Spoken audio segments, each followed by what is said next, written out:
رسوله الکریم اما بعد فاعوذ باللہ من الشیطان الرجیم بسم اللہ الرحمن الرحیم رب اشرح لی صدری ویسر لی امری واحلل عقدۃ من لسانی یفقہوا قولی۔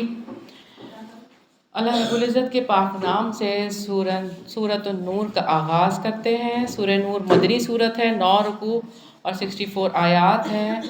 سورہ نور کیا ہے؟ یہ روشنی ہے جو دلوں کے اندر اترتی ہے۔ روشنی جب روشن دلوں سے پھوٹتی ہے تو ماحول کو روشن کر دیتی ہے۔ یہ رب کی روشنی ہے جس سے تاریک دل روشن ہو جاتے ہیں، جس سے رہنے سہنے کے ڈھنگ آ جاتے ہیں، جس سے گھٹے ہوئے تعفن زدہ ماحول میں زندگی کے آثار پیدا ہو جاتے ہیں، جس سے زمین کے باشندے آسمانی لائف سٹائل سیکھ جاتے ہیں، جس سے زمین کے باشندے آسمانی جنت کے لیے تیار ہو جاتے ہیں۔ سورہ نور رب کی روشنی ہے۔ رب کی روشنی میں ٹھنڈک ہے، مٹھاس ہے، سکون ہے، اطمینان ہے۔ آئیں یہ روشنی دلوں میں بسا لیں، گھرانوں کو روشن کر لیں، روشنیوں کے مسافر بن جائیں، یہ روشنی پورے جہان میں پھیلا دیں۔ آئیں زمین کو رب کی روشنی سے بھر دیں۔ روشنی ہی تو زندگی ہے۔ اسی روشنی کے ساتھ قبر میں اترنا ہے، اسی روشنی کے ساتھ میدان حشر میں راستہ تلاش کرنا ہے، اسی روشنی نے جنت تک لے جانا ہے۔ بہت دور ہم نے جانا ہے، دلوں کے چراغ جلائیں گے تو روشنی ہوگی۔ سورہ نور عفت و پاک دامنی کی فضا لیے ہوئے ہے۔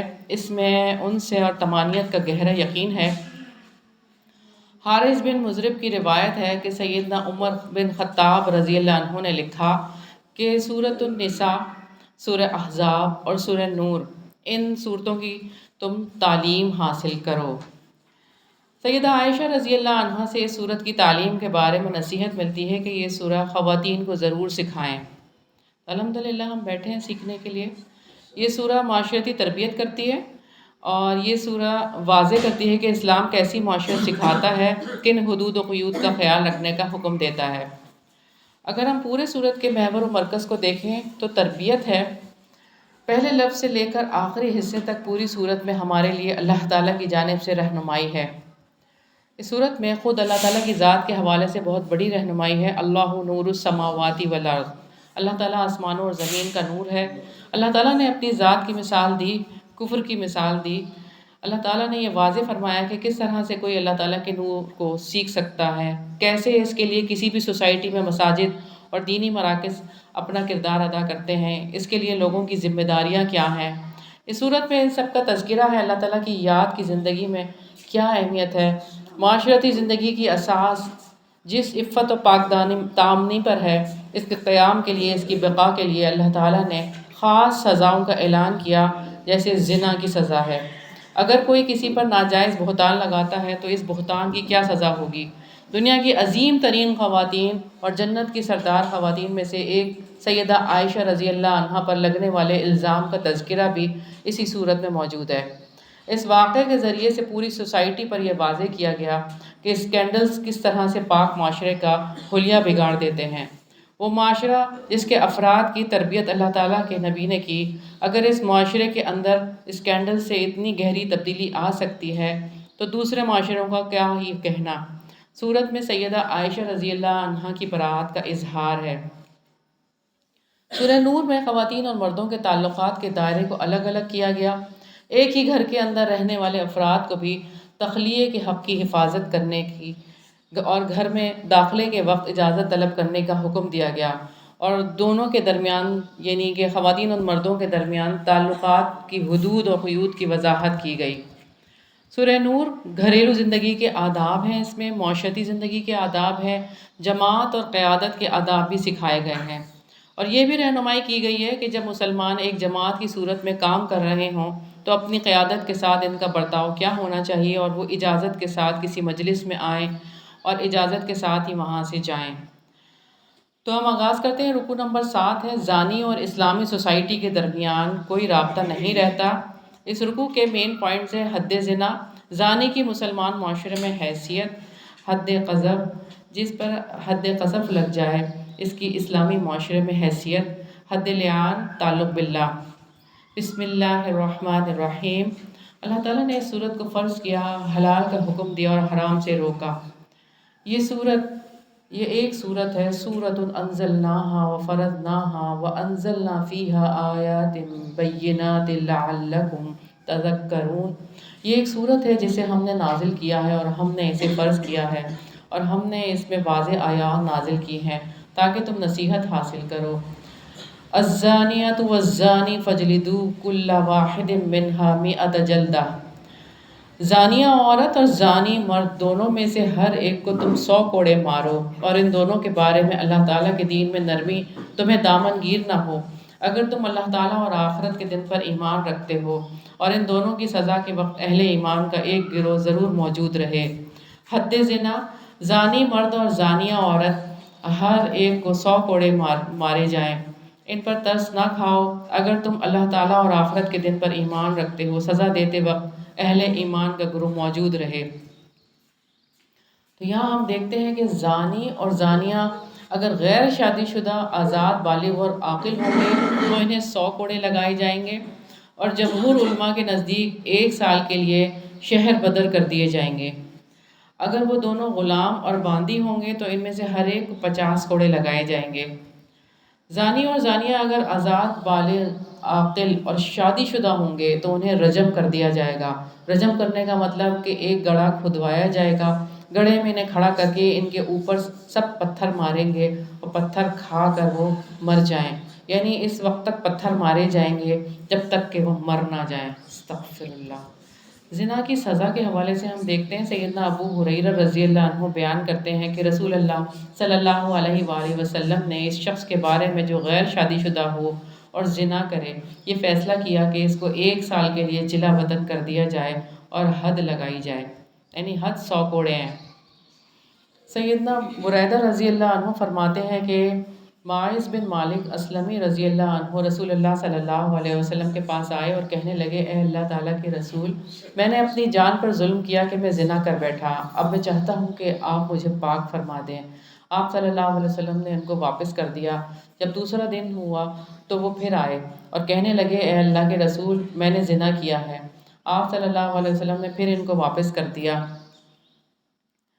اس کے بعد ان کی قوم کے پاس کسی کو بھیجا اور فرمایا، کیا تم ان کی عقل میں کچھ فطور پاتے ہو اور کیا تم نے ان کی کوئی ناگوار بات دیکھی ہے؟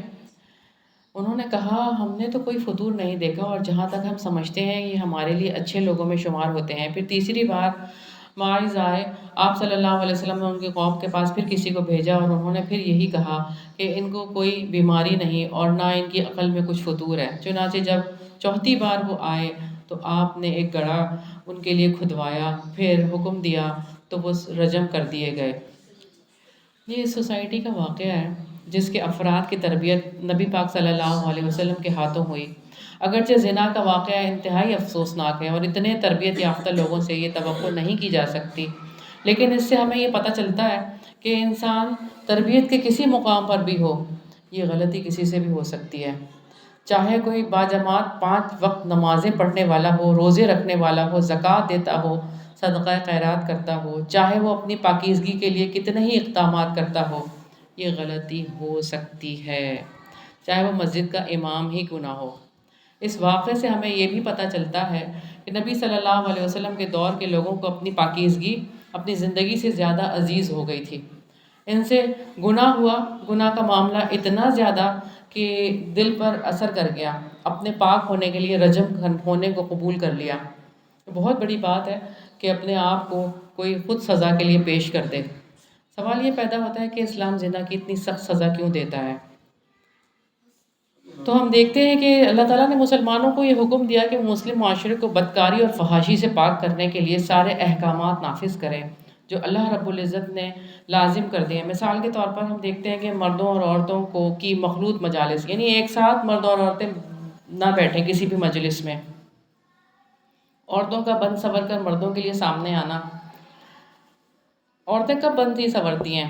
جب کسی شادی میں جانا ہوتا ہے، جب باہر جانا ہوتا ہے، اور اپنے شوہر کے سامنے بنتی ہیں، سنورتی ہیں۔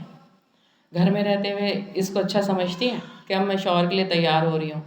ذرا غور کیجئے گا ہمارے معاشرے میں کس حد تک خرابیاں ہو چکی ہیں۔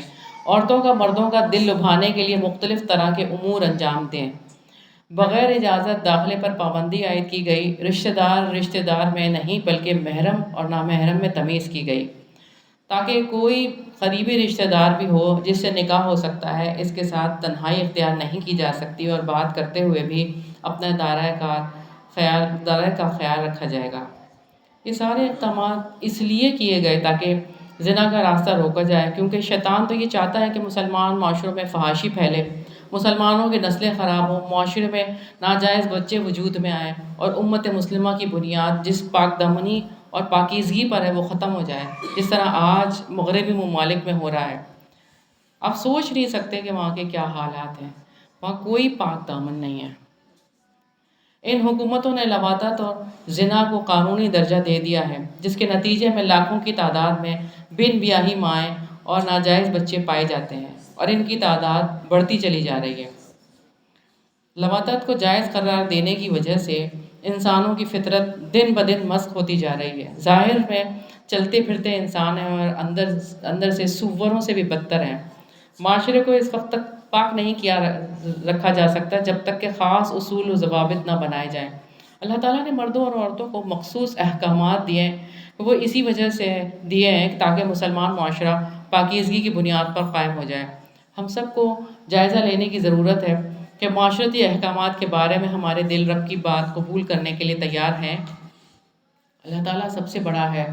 اس سورت کو پڑھتے ہوئے اللہ اکبر کو بار بار دہرانا ہے کہ اللہ تعالیٰ سب سے بڑا ہے۔ یہ کسی انسان کی بات نہیں ہے، یہ ہمارے رب کی بات ہے، یہ رب کا حکم ہے۔ جب آپ اسے رب کے حکم کے تحت سوچیں گے تو انشاءاللہ تعالیٰ ذہن میں گھٹن نہیں آئے گی۔ زنا کو 3 ہجری میں قابل سزا جرم قرار دیا گیا، لیکن اس کی حیثیت خاندانی یا معاشرتی جرم کی تھی جس پر اہل خاندان سزا دے سکتے تھے۔ 6 ہجری کے نصف میں زنا کو قانونی جرم بنا دیا گیا اور اس کی سزا مقرر کی گئی۔ اسلامی قانون کے مطابق یہ جرم قابل راضی نامہ نہیں ہے کہ 2 فریق ایک دوسرے کو معاف کر دیں۔ جرم کے ثبوت کے بغیر حد جاری نہیں کی جا سکتی، اگرچہ ذرائع سے حکام یا قاضی کے علم میں بات آ جائے۔ جرم زنا کا پہلا ممکنہ ثبوت 4 افراد کی عینی شہادت ہے۔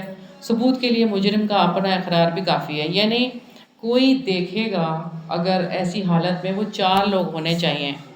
4 سے کم کی گواہی پہ جو ہے اس کو سزا نہیں ملے گی، اور اس مجرم کا خود اس بات کا اقرار کرنا بھی ضروری ہے۔ رجب کی سزا میں مرنے والے کے ساتھ مسلمانوں کا سا معاملہ کیا جائے گا، تکفین، نماز جنازہ اور مسلمانوں کے قبرستان میں دفن کرنا ہوگا، کیونکہ انہوں نے اپنے جرم کی سزا دنیا میں پالی۔ اللہ تعالیٰ یہ چاہتے ہیں کہ سزا دینے کا اصل مقصد پورا ہو کہ لوگ عبرت حاصل کریں۔ یہ مقصد تبھی پورا ہو سکتا ہے جب کثیر تعداد میں لوگ موجود ہوں، تاکہ موجودہ مجرم کو دیکھ کر مستقبل کے مجرم ڈر جائیں اور جرم سے باز آ جائیں۔ اسی لیے مسلمانوں کی ایک کثیر تعداد کو سزا کے وقت موجود رہنے کا حکم دیا گیا۔ الزانی لا ينکح الا زانیۃ او مشرکۃ والزانیۃ لا ينکحها الا زان او مشرک۔ زانی نکاح نہیں کرے گا مگر زانیہ یا مشرکہ عورت کے ساتھ ہی، اور زانیہ کے ساتھ نکاح نہیں کرے گا مگر زانی یا مشرک مرد ہی، اور اہل ایمان پر یہ حرام کر دیا گیا ہے۔ زانی کی مسلمان معاشرے میں حیثیت کا ہمیں پتہ چلتا ہے کہ زانی نکاح نہ کرے مگر زانیہ کے ساتھ یا مشرکہ کے ساتھ، زانیہ نکاح نہ کرے مگر زانی یا مشرک کے ساتھ، یہ حرام کر دیا گیا ہے اہل ایمان پر۔ حد قذف، پاک دامن عورتوں پر بہتان لگانے کی سزا 4 گواہ پیش نہ کرنے کی صورت میں 80 کوڑے مارے اور ان کی گواہی قبول نہ کریں۔ والذین یرمون المحصنات ثم لم یأتوا بأربعة شہداء فاجلدوہم 80 جلدۃ ولا تقبلوا لهم شہادۃ ابدا واولئک هم الفاسقون۔ اور جو لوگ پاک دامن عورتوں پر تہمت لگائیں پھر 4 گواہ نہ لائیں تو تم انہیں 80 کوڑے مارو، اور تم ان کی کوئی گواہی کبھی قبول نہ کرو، اور وہی نافرمان لوگ ہیں۔ کتنی سخت بات کی ہوئی ہے۔ حد قذف، یہ حد ان لوگوں کے لیے ہے جو پاک دامن عورتوں پر تہمت لگاتے ہیں۔ زنا کا الزام ثابت کرنے کے لیے 4 گواہوں کی موجودگی ضروری ہے، وہ نہیں لے کر آتے تو پھر ان کو 80 کوڑے لگائے جائیں گے۔ تو ہم دیکھتے ہیں کہ آپ صلی اللہ علیہ وسلم نے کیا اس بارے میں ارشاد فرمایا۔ سیدنا ابو ہریرہ رضی اللہ عنہ بیان کرتے ہیں کہ رسول اللہ صلی اللہ علیہ وسلم نے فرمایا تباہ و برباد کرنے والے 7 گناہوں سے بچو۔ لوگوں نے عرض کی وہ کون سے گناہ ہیں؟ آپ صلی اللہ علیہ وسلم نے فرمایا اللہ تعالیٰ کے ساتھ شرک کرنا، جادو کرنا، جس جان کا قتل کرنا اللہ تعالیٰ نے حرام کیا ہے اس کو ناحق قتل کرنا، سود کھانا، یتیم کا مال کھانا، جنگ کے دن پیٹھ دکھانا، مومن و پاک دامن بھولی بھالی عورتوں پر تہمت لگانا۔ الا الذین تابوا من بعد ذلک واصلحوا، مگر جن لوگوں نے اس کے بعد توبہ کی اور اصلاح کر لی تو بلا شبہ اللہ تعالیٰ بے حد بخشنے والا، نہایت رحم والا ہے۔ اگر کسی کو 80 کوڑوں کی سزا مل جائے تو یہ سزا تہمت لگانے کی سزا ہے، لیکن اس نے اللہ تعالیٰ کی جو نافرمانی کی ہے اس کے لیے اگر توبہ نہیں کی تو معافی نہیں ملے گی، اس لیے توبہ کرنا ضروری ہے۔ توبہ کرنے سے کوڑوں کی سزا معاف نہیں ہوگی، کیونکہ کوڑے لگانے کی سزا تو جرم کی سزا ہے۔ یہ حد اس شوہر کے لیے ہے۔ اب جو بات آئے گی کہ جو بیوی پر الزام لگائے، اور جو لوگ اپنی بیویوں پر تہمت لگائیں اور ان کے پاس اپنے سوا کوئی گواہ نہ ہوں، ان میں سے ایک شخص کی گواہی اللہ تعالیٰ کی قسم کے ساتھ 4 شہادتیں ہیں کہ بلا شبہ وہ یقیناً سچے لوگوں میں سے ہے۔ یہ حد اس شوہر کے لیے ہے جو بیوی پر الزام لگائے اور کوئی گواہ نہ ہو۔ مرد 4 مرتبہ قسم کھا کر گواہی دے گا کہ وہ اپنے الزام میں سچا ہے۔ 5ویں بار کہے گا کہ اس پر اللہ تعالیٰ کی لعنت ہو اگر وہ جھوٹا ہے۔ پھر عورت 4 بار قسم کھا کر گواہی دے گی کہ یہ جھوٹا ہے۔ 5ویں مرتبہ کہے گی کہ اس بندی پر اللہ تعالیٰ کا غضب ٹوٹے اگر یہ سچے لوگوں میں سے ہے۔ ہلال بن امیہ کا واقعہ ہے۔ ہلال بن امیہ رضی اللہ عنہ نے رسول اللہ صلی اللہ علیہ وسلم کے ساتھ اپنی بیوی کا معاملہ پیش کیا جسے انہوں نے اپنی آنکھوں سے گناہ میں ملوث دیکھا تھا۔ رسول اللہ صلی اللہ علیہ وسلم نے فرمایا کہ ثبوت لاؤ ورنہ تم پر حد قذف جاری ہوگی۔ تمام صحابہ رضی اللہ عنہم پریشان ہو گئے، لیکن ہلال رضی اللہ عنہ نے کہا اس خدا کی قسم جس نے آپ صلی اللہ علیہ وسلم کو نبی بنا کر بھیجا ہے، میں بالکل صحیح کہہ رہا ہوں اور وہی بات بتا رہا ہوں جسے میری آنکھوں نے دیکھا اور کانوں نے سنا ہے۔ مجھے یقین ہے کہ اللہ تعالیٰ میرے معاملے میں ایسا حکم نازل فرمائے گا جو میری پیٹھ بچا لے گا۔ اس پر یہ آیت نازل ہوئی۔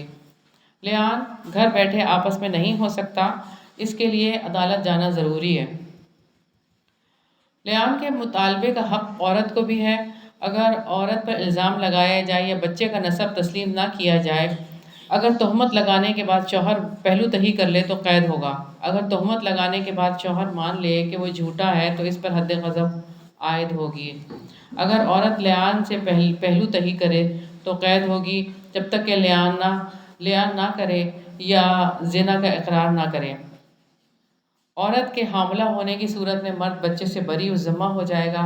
متعلقہ بیوی پر تہمت کی صورت میں لیان نہیں ہوگا۔ گواہوں کے ساتھ 5ویں مرتبہ اپنے لیے لعنت کی بد دعا کرے، اور 5ویں دفعہ یہ کہ یقیناً اس پر اللہ تعالیٰ کی لعنت ہو اگر وہ جھوٹوں میں سے ہے۔ پھر عورت 4 بار قسم کھا کر گواہی دے گی کہ یہ جھوٹا ہے، اور یہ بات عورت سے سزا کو ہٹا دے گی کہ وہ 4 مرتبہ اللہ تعالیٰ کی قسم کے ساتھ 4 شہادتیں دے کہ یقیناً وہ مرد بلا شبہ جھوٹوں میں سے ہے، اور 5ویں مرتبہ یہ کہے کہ یقیناً اس عورت پر اللہ تعالیٰ کا غضب ہو اگر وہ سچے لوگوں میں سے ہے۔ اور اگر تم پر اللہ تعالیٰ کا فضل اور اس کی رحمت نہ ہوتی تو تم شدید مشقت میں پڑ جاتے، اور یہ کہ یقیناً اللہ تعالیٰ بہت توبہ قبول کرنے والا، کمال حکمت والا ہے۔ اس رکوع کے کرنے والے کام ہیں آیات سے سبق لینا، توبہ کرنا، اصلاح کرنا، جو نہیں کرنے پاک دامن عورتوں پر تہمت لگانا، زنا کرنا، بیویوں پر تہمت لگانا۔ کمٹمنٹ پوائنٹس ہیں اپنے نفس اور معاشرے کی اصلاح کے لیے تدابیر کرنی ہے، اللہ تعالیٰ کی حدود کے اندر رہنا ہے انشاءاللہ تعالیٰ۔ رکوع نمبر 8 ہے واقع عفق۔ اس رکوع کے مین پوائنٹس ہیں واقع عفق، اشاعت فحش اور تعلق باللہ۔ ان الذین جاؤوا بالعفک عصبۃ منکم، یقیناً جو بہتان گھڑ لائے ہیں بلا شبہ وہ تم ہی میں سے ایک گروہ ہے۔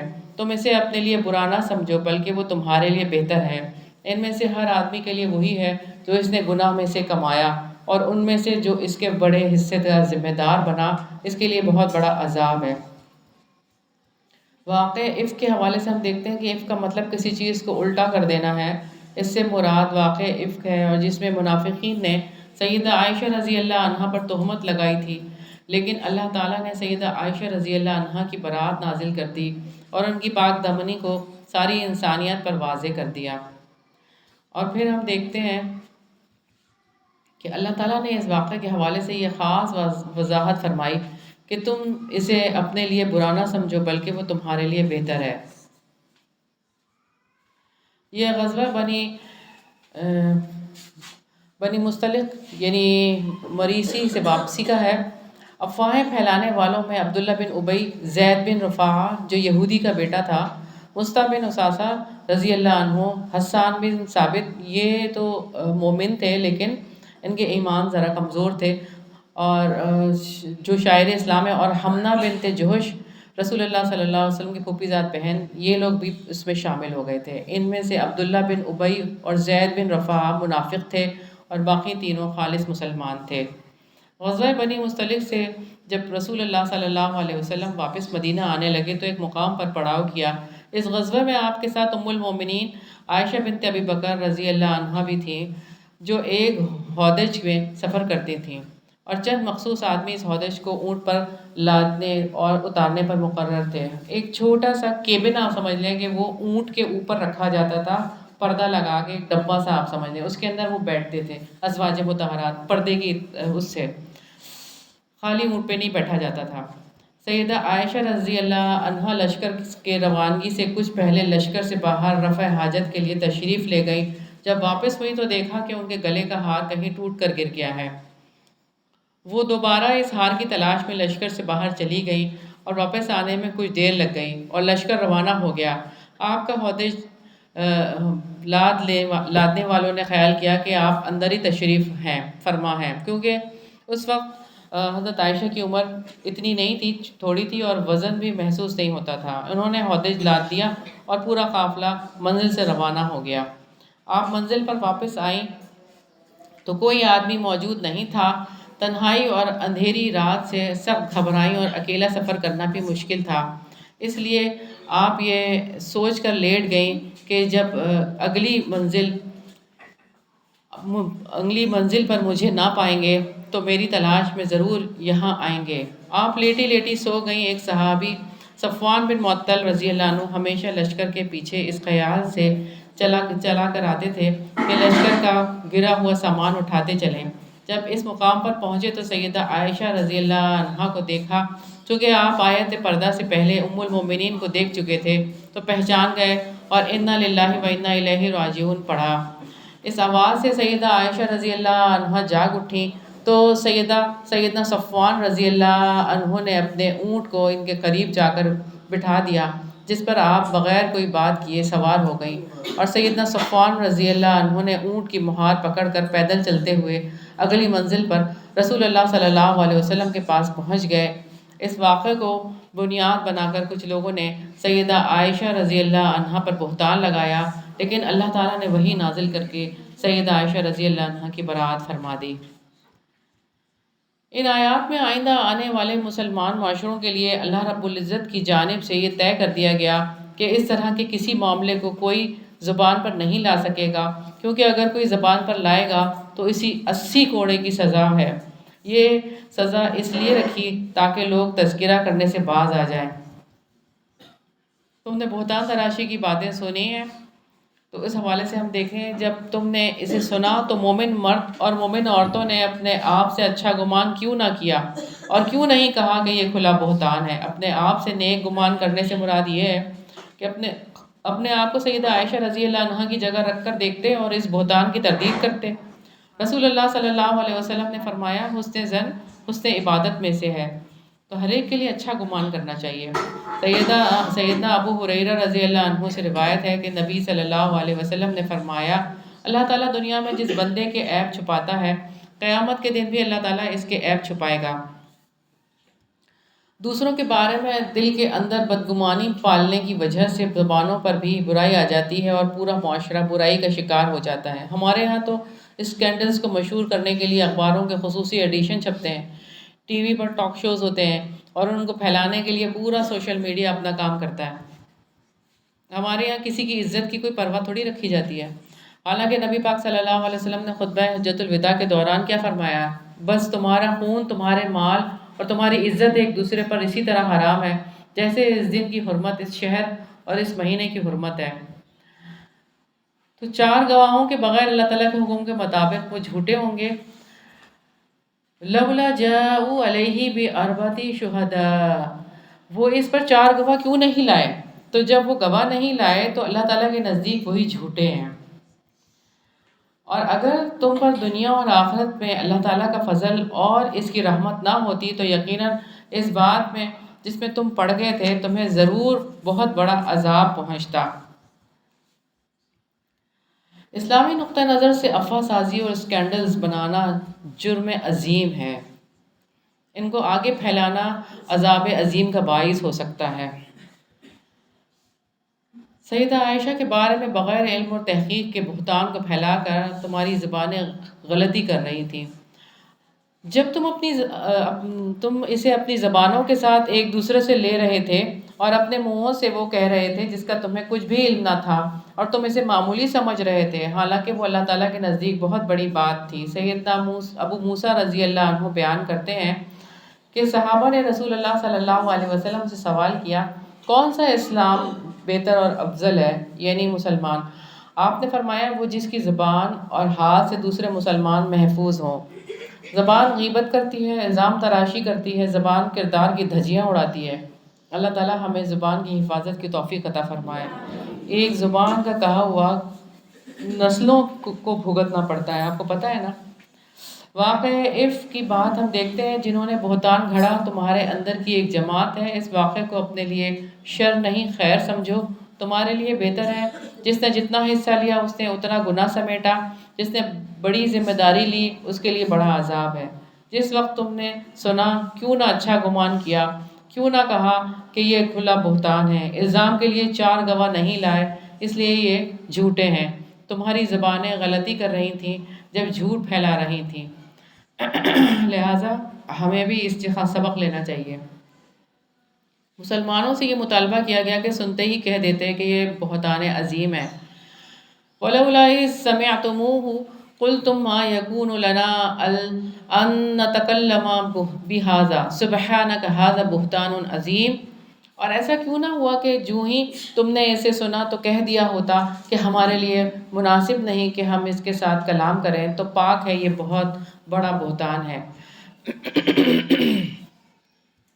اللہ تعالیٰ نے ایمان والوں سے تقاضا کیا ہے کہ آئندہ ایسی حرکت ہرگز نہ کرنا۔ اللہ تعالیٰ تمہیں نصیحت کرتا ہے اس سے کہ تم دوبارہ کبھی اس طرح کا کام کرو اگر تم مومن ہو، اور اللہ تعالیٰ تمہارے لیے آیات صاف صاف بیان کرتا ہے، اور اللہ تعالیٰ سب کچھ جاننے والا، کمال حکمت والا ہے۔ ان الذین یحبون ان تشیع الفاحشۃ فی الذین آمنوا لهم عذاب علیم فی الدنیا والآخرہ واللہ یعلم وانتم لا تعلمون۔ بلا شبہ جو لوگ پسند کرتے ہیں کہ اہل ایمان میں بے حیائی پھیلے، بلا شبہ ان کے لیے دنیا اور آخرت میں دردناک عذاب ہے، اور اللہ تعالیٰ جانتا ہے اور تم نہیں جانتے۔ فاحشہ کی اشاعت سے مراد بے حیائی کو ایک جگہ نہ رہنے دینا، اسے ہر جگہ گھر گھر پہنچا دینا بھی ہے۔ آج آپ دیکھ لیں جو ہمارے پاس سوشل میڈیا پر سائن بورڈز پر جو بھی چیزیں ہیں اویلیبل، تو اس کے توسط سے بے حیائی پھیلانے کی کتنی کوششیں کی جاتی ہیں، کوئی جگہ ہی خالی نہیں چھوڑی جاتی جہاں پہ بے حیائی موجود ہو۔ سیدنا عبداللہ بن مسعود رضی اللہ عنہ سے روایت ہے کہ رسول اللہ صلی اللہ علیہ وسلم نے فرمایا، مومن نہ تو طعنہ دینے والا ہے، نہ لعنت کرنے والا، اور نہ فحش بکنے والا، اور نہ بیہودہ گو۔ وَلَوْلَا فَضْلُ اللَّهِ عَلَيْكُمْ وَرَحْمَتُهُ وَأَنَّ اللَّهَ رَءُوفٌ رَحِيمٌ، اور اگر تم پر اللہ تعالیٰ کا فضل اور اس کی رحمت نہ ہوتی، اور یہ کہ بلا شبہ اللہ تعالیٰ بے حد مہربان نہایت رحم والا ہے۔ اس رکوع میں کرنے والے کام ہیں اچھا گمان کرنا، اور جن کاموں سے رکنا ہے بہتان لگانا، جھوٹا ہونا، بغیر علم کے باتیں کرنا، گناہ کی باتوں کو معمولی سمجھنا، اہل ایمان میں فحش پھیلانا، کمٹمنٹ پوائنٹ سے سکینڈلز نہیں بنانے، اشاعت فحش میں حصہ دار نہیں بننا انشاءاللہ تعالی۔ رکوع نمبر 9 ہے پاکیزہ ماحول کے لیے اقدامات۔ رکن نمبر 9 کے مین پوائنٹ سے شیطان کی پیروی نہ کرو، دلوں کی رنجشیں دھو ڈالی گئیں، خبیث لوگ جوڑے کردار کے مطابق ہوتے ہیں۔ تعلق باللہ یا ایھا الذین آمنوا لا تتبعوا خطوات الشیطان، اے لوگو جو ایمان لائے ہو تم شیطان کے نقش قدم کی پیروی نہ کرو، اور جو شخص شیطان کے نقش قدم کی پیروی کرے گا تو بلا شبہ وہ اسے بے حیائی اور برائی کا حکم دے گا، اور اگر تم پر اللہ تعالیٰ کا فضل اور اس کی رحمت نہ ہوتی تو تم میں سے کوئی بھی کبھی پاک نہ ہو پاتا، لیکن اللہ تعالیٰ جس کو چاہتا ہے پاک کرتا ہے، اور اللہ تعالیٰ سب کچھ سننے والا، سب کچھ جاننے والا ہے۔ شیطان وسوسے کے ذریعے سے اپنا قدم کسی کے دل میں رکھ دیتا ہے، یعنی ایک خیال ڈالتا ہے، پھر اس خیال کو دیکھتا ہے کہ اگر کسی نے کوئی اثر نہیں دیا تو پھر اگلا، پھر ایسے خیال ڈالتا ہے، اور اس طرح سے بندے کے دل میں وہ چیز گھومنی شروع ہو جاتی ہے، یعنی ہم اسی کو سوچنا شروع ہو جاتے ہیں۔ آپ خود بھی تجربہ کرتے ہوں گے کہ جب کوئی خیال آپ کے دل میں گھومتا ہے، سب سے پہلے انسان کا مزاج تلخ ہو جاتا ہے۔ آپ ارد گرد والوں سے کہتے ہیں کہ پتہ نہیں کیا بات ہے، ایسی طبیعت میں بیزاری اور تلخی سی آئی ہوئی ہے، اور یہ والی بات مجھے بہت پریشان کر رہی ہے۔ تلخی کے بعد اصل جو دوسرا کام ہوتا ہے وہ بدگمانی ہو جاتا ہے، منفی خیالات آتے ہیں۔ شیطان کے قدم ہے یہ جو وہ انسان کے شعور میں رکھ دیتا ہے، اور بندہ اگر وہ باتیں سوچتا چلا جائے تو اس کا مطلب یہ ہے کہ اس نے اس کے قدموں کی پیروی کر لی۔ پہلے اس کے جو ہے وہ منفی خیالات آتے ہیں دل کے اندر، پھر اس کو جو ہے وہ نکلتے ہیں اس کی زبان سے، دوسروں تک پہنچائے جاتے ہیں۔ بار بار یہ کام جب ہوتا رہتا ہے تو پورا ماحول خراب ہو جاتا ہے، اس لیے اللہ تعالیٰ نے انسان کو شیطان کے قدموں کی پیروی کرنے سے روکا ہے، یعنی وہ جو سوچ ہے آپ کی وہ غلط نہیں ہونی چاہیے، وہ منفی نہیں ہونی چاہیے، اور اس پہ غور و فکر نہیں کرنا چاہیے جو سوچ آئے۔ عموماً لوگ کہتے ہیں کہ جب ایک برائی کسی انسان میں موجود ہے تو پھر اس کے بارے میں ہم کیوں نہ سوچیں۔ اللہ تعالیٰ نے آپ پر یہ ذمہ داری عائد نہیں کی ہے کہ آپ ہر ایک کے بارے میں بیٹھ کر سوچتے رہیں اور ہر ایک کے بارے میں بیٹھ کر پریشان ہوتے رہیں۔ آپ اگر کچھ کر سکتے ہیں تو اٹھیں اور اٹھ کر اصلاح کریں، اور باقی یہ کہ اپنے دل کی دنیا کو برباد ہونے سے بچائیں۔ اگر کسی کو پتہ ہو کہ مجھے فلاں کام کرنے سے کینسر ہو سکتا ہے تو وہ کیا کرے گا، یا مجھے کسی کام کو کرنے سے فلاں مرض ہو جائے گا تو وہ کیا کر سکتا ہے، وہ اس مرض سے بچے گا نا، اور ہر ممکن کوشش کرے گا۔ جب انسان کسی کے بارے میں کسی بھی قسم کی ایسے خیالات جو کہ منفی ہیں ذہن میں رکھے گا تو بدگمانی دل کے اندر آئے گی، مرض بنے گی، اور بہت بڑا فساد ہوگا جو دل کے اندر پیدا ہو جائے گا۔ ایک مومن کو زیب نہیں دیتا کہ وہ اپنے دشمن کو اپنا رہنما بنا لے۔ شیطان تو ہمیشہ بے حیائی اور برائی کے ذریعے سے انسان کو جہنم کے راستے تک لے جاتا ہے۔ اللہ تعالیٰ ہم سب کو اس کے قدموں کی پیروی کرنے سے بچا لے۔ اللہ تعالیٰ نے رشتہ داروں سے پہنچنے والی تکلیفوں کے لیے توجہ دلائی کہ ان سے درگزر کریں اور معاف کر دیں۔ اور تم میں سے جو لوگ فضل و کشائش والے ہیں وہ اس بات کی قسم نہ کھا بیٹھیں کہ وہ رشتہ داروں اور مسکینوں اور مہاجروں کو اللہ تعالیٰ کی راہ میں کچھ نہ دیں گے، اور لازم ہے کہ وہ معاف کر دیں، اور لازم ہے کہ وہ درگزر کریں۔ کیا تم پسند نہیں کرتے کہ اللہ تعالیٰ بھی تمہیں بخش دے، اور اللہ تعالیٰ بے حد بخشنے والا، نہایت رحم والا ہے۔ واقع عفق میں ملوث ہونے والوں میں مصطح بن اساسہ رضی اللہ عنہ بھی شامل تھے، جو سیدنا ابو بکر صدیق رضی اللہ عنہ کے رشتہ دار تھے۔ وہ اللہ تعالیٰ کے راستے میں ہجرت کرنے والے اور انتہائی نادر تھے۔ مصطح بن اساسہ رضی اللہ عنہ کی بہتان درازی کی وجہ سے سیدنا ابو بکر صدیق رضی اللہ عنہ نے قسم کھا لی کہ وہ ان کی مالی مدد نہیں کریں گے، جو کہ اس سے وہ کیا کرتے تھے۔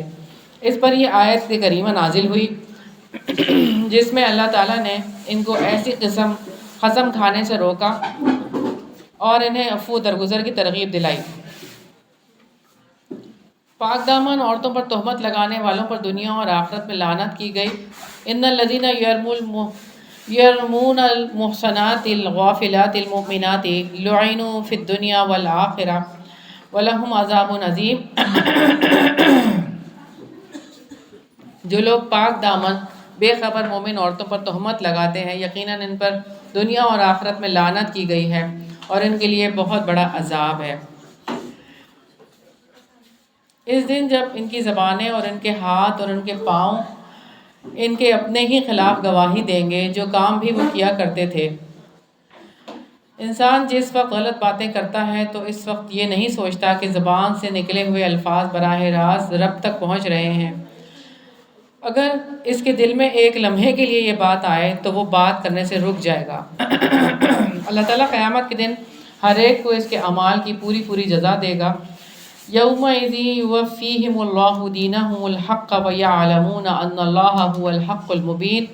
اس دن اللہ تعالیٰ انہیں پورا پورا حقیقی بدلہ دے گا اور وہ جان لیں گے کہ بلا شبہ اللہ تعالیٰ ہی حق ہے جو ظاہر کرنے والا ہے۔ خبیث لوگ پاک دامن بے خبر ایمان والی عورتوں پر تہمت لگاتے ہیں۔ ان پر دنیا اور آخرت میں لعنت کی گئی۔ ان کے لیے بڑا عذاب ہے۔ وہ اس دن کو نہ بھولیں جبکہ ان کی اپنی زبانیں اور ہاتھ پاؤں ان کے خلاف گواہی دیں گے۔ اللہ تعالیٰ اس دن ان کو حقیقی اور بھرپور بدلہ دے گا۔ الخبیثات للخبیثین والخبیثون للخبیثات والطیبات للطیبین والطیبون للطیبات اولئک مبرؤون مما یقولون لہم مغفرۃ ورزق کریم۔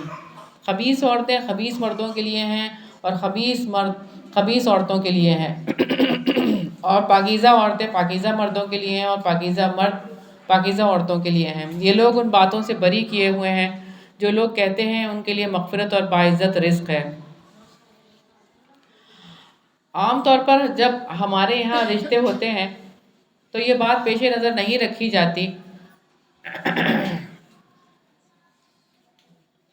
کہ ایک بچی کا نکاح کسی پاک دامن کے ساتھ ہونا چاہیے یا ایک بچے کا نکاح ایک پاک لڑکی سے ہونا چاہیے۔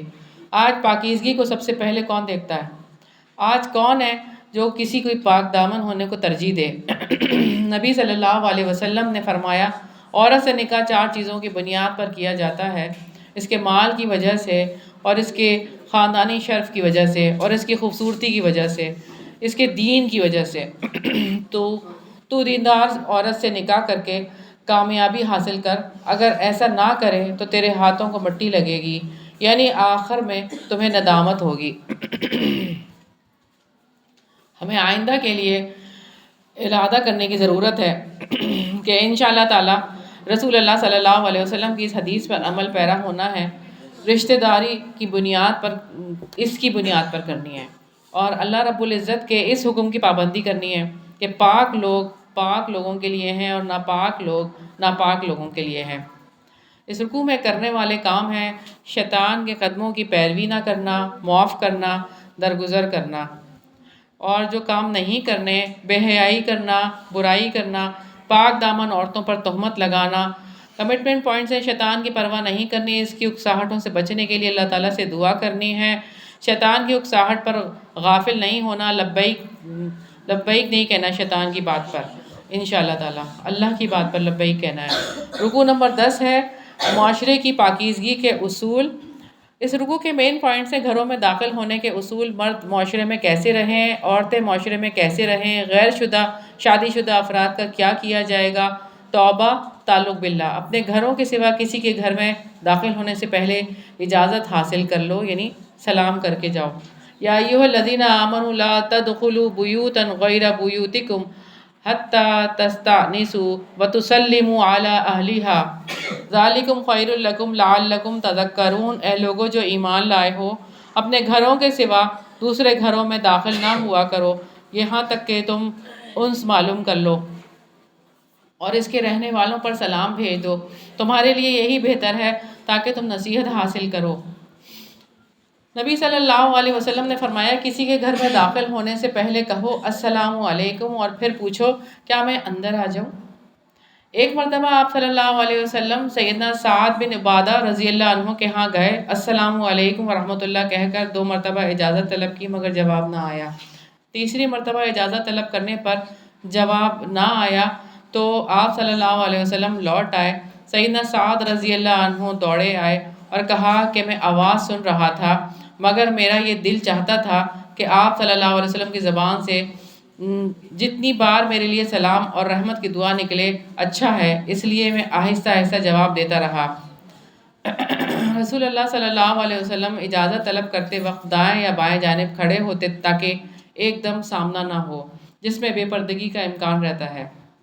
ہمارے لیے یہ سیکھنے کی چیزیں ہیں۔ یہ حافظ ابن کثیر رحمۃ اللہ علیہ نے سیدنا عبداللہ بن مسعود رضی اللہ عنہ کا نقل قول کیا ہے کہ اپنی ماں بہنوں کے پاس جاؤ تو اجازت لے کر جاؤ، تو لہٰذا ہمیں اپنے گھر میں بھی اجازت لے کر ہی جانی ہے۔ سیدنا عبداللہ بن مسعود رضی اللہ عنہ کی بیوی زینب رضی اللہ عنہ سے ابن جریر طبری نے نقل کی ہے کہ آپ رضی اللہ عنہ جب کبھی بھی گھر میں آنے لگتے تو ایسی آواز پیدا کرتے تھے جس سے یہ پتہ لگ جاتا تھا کہ وہ آ رہے ہیں۔ وہ اسے پسند نہیں کرتے تھے کہ اچانک گھر میں آ کھڑے ہوں۔ رسول اللہ صلی اللہ علیہ وسلم نے بغیر سلام کیے فقط اجازت لینے والے کو سلام کر کے اجازت لینا سکھایا۔ ایک شخص رسول اللہ صلی اللہ علیہ وسلم کے یہاں آیا اور دروازے سے پکار کر کہا اَلِجُ، کیا میں داخل ہو جاؤں؟ تو آپ صلی اللہ علیہ وسلم نے اپنی لونڈی سے کہا یہ شخص اجازت لینے کا طریقہ نہیں جانتا، ذرا اٹھ کر اسے بتا دو۔ اسے یوں کہنا چاہیے السلام علیکم ادخل، السلام علیکم، کیا میں اندر داخل ہو جاؤں؟ رسول اللہ صلی اللہ علیہ وسلم نے اجازت لینے کے لیے اپنا نام بتا کر اجازت طلب کرنا سکھایا۔ سیدنا جابر بن عبداللہ رضی اللہ عنہ کہتے ہیں کہ میں اپنے والد کے قرضوں کے سلسلے میں رسول اللہ صلی اللہ علیہ وسلم کے یہاں گیا اور دروازہ کھٹکھٹایا۔ آپ صلی اللہ علیہ وسلم نے پوچھا کون ہے؟ میں نے کہا میں ہوں۔ آپ صلی اللہ علیہ وسلم نے 2-3 مرتبہ فرمایا میں ہوں۔ انہوں نے یہی جواب دیا میں ہوں، یعنی تمہاری اس میں ہوں سے کوئی کیا سمجھے کہ تم کون ہو۔ رسول اللہ صلی اللہ علیہ وسلم کا یہ ذاتی معمول تھا۔ سیدنا انس رضی اللہ عنہ بیان کرتے ہیں کہ نبی صلی اللہ علیہ وسلم جب کوئی بات ارشاد فرماتے تو 3 مرتبہ ارشاد فرماتے تاکہ لوگ اس کو خوب سمجھ لیں، اور جب کسی قوم کے پاس تشریف لے جاتے تو ان کو 3 بار سلام کرتے۔ فَإِن لَّمْ تَجِدُوا فِيهَا أَحَدًا فَلَا تَدْخُلُوهَا حَتَّى يُؤْذَنَ لَكُمْ، پھر اگر تم کسی کو ان میں نہ پاؤ تو ان میں داخل نہ ہو حتیٰ کہ تمہیں اجازت دے دی جائے، اور اگر تم سے کہا جائے کہ لوٹ جاؤ تو تم لوٹ جاؤ، وہ تمہارے لیے زیادہ پاکیزہ ہے، اور اللہ تعالیٰ خوب جاننے والا ہے جو کچھ بھی تم کرتے ہو۔ سیدنا ثوبان رضی اللہ عنہ سے روایت ہے کہ رسول اللہ صلی اللہ علیہ وسلم نے فرمایا اذا دخل البصر فلا اذن، جب نگاہ داخل ہو گئی تو پھر داخل ہونے کے لیے اجازت کا کیا سوال؟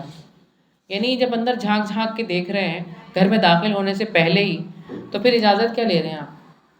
عام طور پر ایسا ہوتا ہے کہ کوئی گھر کے گیٹ پر بیل دے رہا ہے تو ساتھ ساتھ ارد گرد کے دروازوں سے جھانک بھی رہا ہوتا ہے کہ اندر کوئی ہے یا نہیں۔ گھر کے اندر جھانکنے سے اللہ تعالیٰ کے رسول صلی اللہ علیہ وسلم نے منع فرمایا ہے کہ آپ نے جھانکنا نہیں ہے، سائڈ پہ کھڑے ہونا ہے اور آپ نے دروازہ نوک کرنا ہے یا بیل دینی ہے۔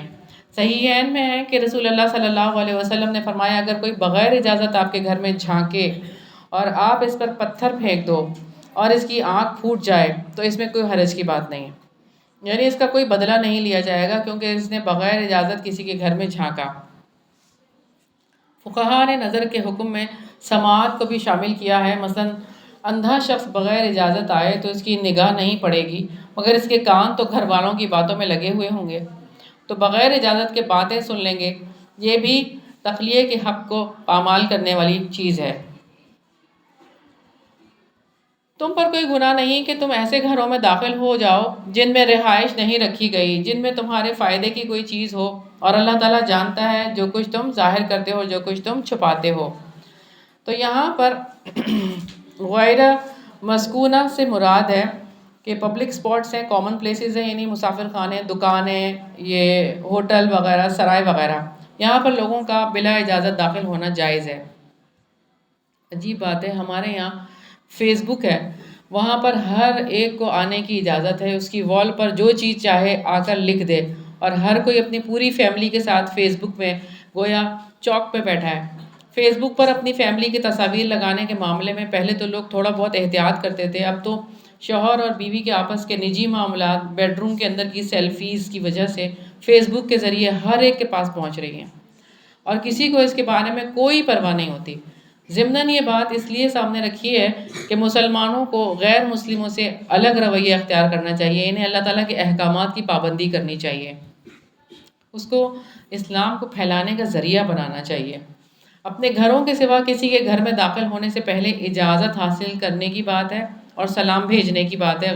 گھروں میں داخل ہونے کے اصول ہیں یہ۔ سب سے پہلے آپ نے یہ کام کرنا ہے کہ نوک کر کے اجازت کیسے طلب کرنی ہے، سلام کر کے اپنا نام بتانا ہے۔ اگر گھر والوں میں سے کوئی کسی کو نہ پائیں تو جب تک اجازت نہ دی جائے اندر داخل نہ ہو۔ اگر تم سے کہا جائے واپس لوٹ جاؤ تو واپس لوٹ جاؤ۔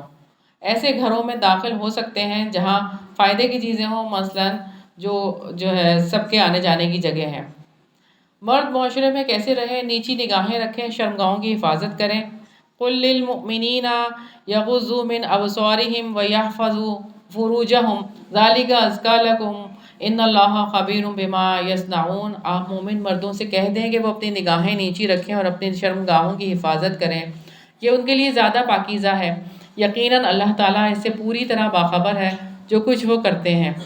مرد معاشرے میں کیسے رہیں، نگاہیں بچا کر رکھیں، شرمگاہوں کی حفاظت کریں۔ غض بصر سے مراد نیچی نگاہ رکھنا ہے، نظر بچانا ہے۔ ایسا تو نہیں ہو سکتا کہ انسان کسی کی چیز پر کسی کی نظر ہی نہ پڑے اور ہمیشہ اس کی نظریں نیچی رہیں۔ اس سے مراد یہ ہے کہ جہاں پر نگاہ نہیں ڈالنی چاہیے وہاں سے نگاہیں بچا لیں، یعنی اگر نگاہ پڑ بھی جائے تو بچا لیں۔ اور یہ کہ رب العزت کے اس فرمان کے مطابق ان السمع والبصر والفؤاد کل اولئک کان عنہ مسئولا، یقیناً کان، آنکھ اور دل ان سب کے متعلق انسان سے پوچھا جائے گا۔ بنی اسرائیل کی آیت نمبر 36 ہے۔ نظر کی وجہ سے انسان پر کیا اثرات مرتب ہوتے ہیں؟ نظر کی وجہ سے انسان کا دل متاثر ہوتا ہے، اس کے اخلاق، معاملات، زندگی سب کچھ متاثر ہوتا ہے۔ نظروں کو بچانے سے دل پاک رہتے ہیں اور نظروں کو بے مہار چھوڑ دینے سے دل اور زندگی ناپاک ہو جاتی ہے۔ اس لیے اسلام نظروں پر پہرے بٹھاتا ہے۔ اقبال کہتے ہیں نظر پاک ہے تیری تو دل بھی پاک ہے تیرا، کہ حق نے دل کو کیا ہے نظر کا پیرو۔ کیونکہ نظر جو چیز لے کر آتی ہے دل کے بارے میں سوچتا ہے، اس کے بارے میں دل نظر کے پیچھے پیچھے جاتا ہے، جہاں جہاں نظر پڑتی ہے دل اس کے بارے میں سوچتا ہے اور انسان اسی طرح سے تباہی کا شکار ہوتی ہے۔ آپ صلی اللہ علیہ وسلم نے فرمایا انسان اپنے تمام حواس سے زنا کرتا ہے۔ دیکھنا آنکھوں کا زنا، غلط چیز دیکھنا، دل لگاؤ کی بات یعنی دل لگی کی بات چیت زبان کا زنا، آواز سے لذت لینا کانوں کا زنا، ہاتھ لگانا ہاتھوں کا زنا، ناجائز مقامات کے لیے چلنا پاؤں کا زنا، بدکاری کے یہ سارے کام پورے ہو جاتے ہیں تو شرمگاہ اس کی تکمیل کر دیتی ہے یا تکمیل کرنے سے رہ جاتی ہے۔ سیدنا ابو ہریرہ رضی اللہ عنہ بیان کرتے ہیں کہ رسول اللہ صلی اللہ علیہ وسلم نے فرمایا اللہ تعالیٰ نے ہر آدمی کی تقدیر میں اس کے لیے زنا کا جو حصہ لکھ دیا ہے وہ لا محالہ اس سے دو چار ہوگا، تو آنکھ کا زنا دیکھنا ہے اور زبان کا زنا بولنا ہے، دل تو تمنا اور خواہش کرتا ہے اور شرمگاہ اس خواہش کو سچا کرتی ہے یا جھٹلا دیتی ہے۔ سیدنا علی رضی اللہ عنہ بیان کرتے ہیں کہ رسول اللہ صلی اللہ علیہ وسلم نے مجھ سے فرمایا اے علی نظر کے پیچھے نظر مت لگاؤ، کیونکہ پہلی نظر جو اچانک پڑ گئی تو وہ تجھے معاف ہے، لیکن دوسری نظر جو قصداً پڑی وہ معاف نہیں ہے۔ حدیث میں وضاحت موجود ہے۔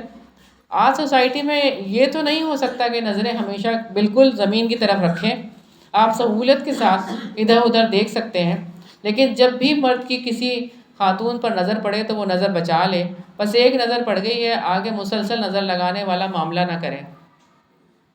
غض بصر کے حکم سے مستثنی صورتیں ہیں جہاں پر عورت کو حقیقی طور پر دیکھنے کی ضرورت ہے، مثلا نکاح کے لیے کسی عورت کو دیکھنا مستحب ہے، کیونکہ جس کے ساتھ ساری زندگی گزارنی ہے اس کو دیکھے بغیر فیصلہ کرنا اسلام کے حکم کے مطابق نہیں ہے۔